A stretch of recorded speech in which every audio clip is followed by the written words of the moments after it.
Hey there, quirky people. Today we're looking at a few appearances that you might have missed in the Suicide Squad.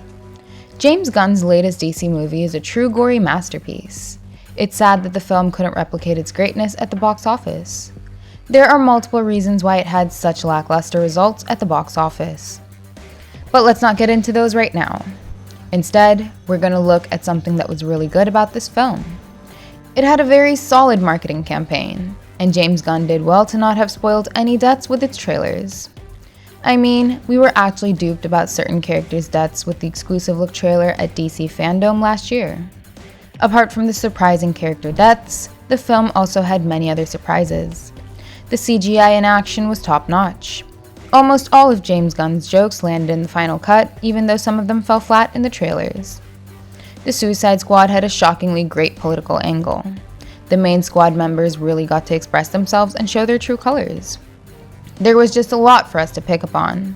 For instance, we got quite a few surprising cameos in the film. You obviously caught the short appearance from the first decoy team that was set up to die in the beginning. Jay Courtney's Captain Boomerang was a returning squad member, and sadly he only got to have a little bit of fun in the beginning. The same was the case for Blackguard, Mongal, and Javelin. Nathan Fillion made the jump from Gunn's Guardians franchise as TDK. Michael Rooker cameoed as Savant. And Sean Gunn did the motion capture for the ugly-looking Weasel. But apart from these minor roles, there were some other cameos that many other people may have missed upon. Now before we look at all of them, it would be nice if you guys would hit the subscribe button, and do press the bell icon so you don't miss out on our future videos. Okay now, here are the Suicide Squad cameos you probably missed during the first viewing. John Ostrander. This is the guy who wrote the 2011 run of the Suicide Squad, which was titled Trial by Fire. Gunn inspired a lot of his film from Ostrander's run, and he even honored the 72-year-old writer with a cameo in his film. Ostrander shows up as Dr. Fitzgibbon in Belle Reve. He injected the exploding device in Savant's neck. After we saw him, Kaleidoscope. The Suicide Squad was full of obscure DC villains.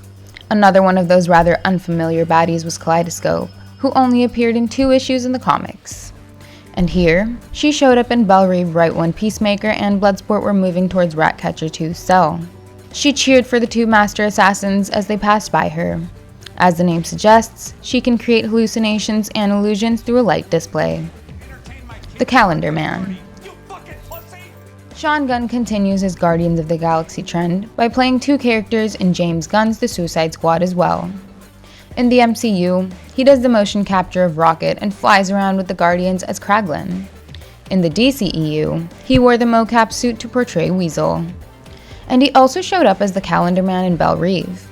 We've seen a few different iterations of this villain, but the most popular one was seen in the recent DC animated film Batman: The Long Halloween. Double Down. Standing alongside the Calendar Man is a villain of the Flash called Double Down.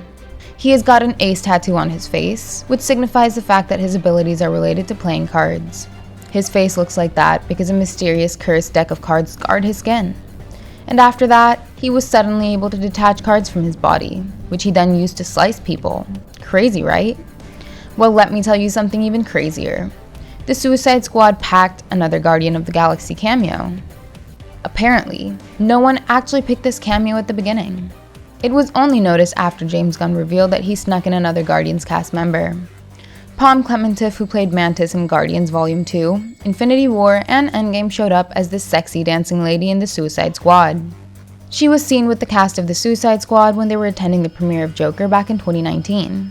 So that could be the window when Pom shot her cameo. Lloyd Kaufman.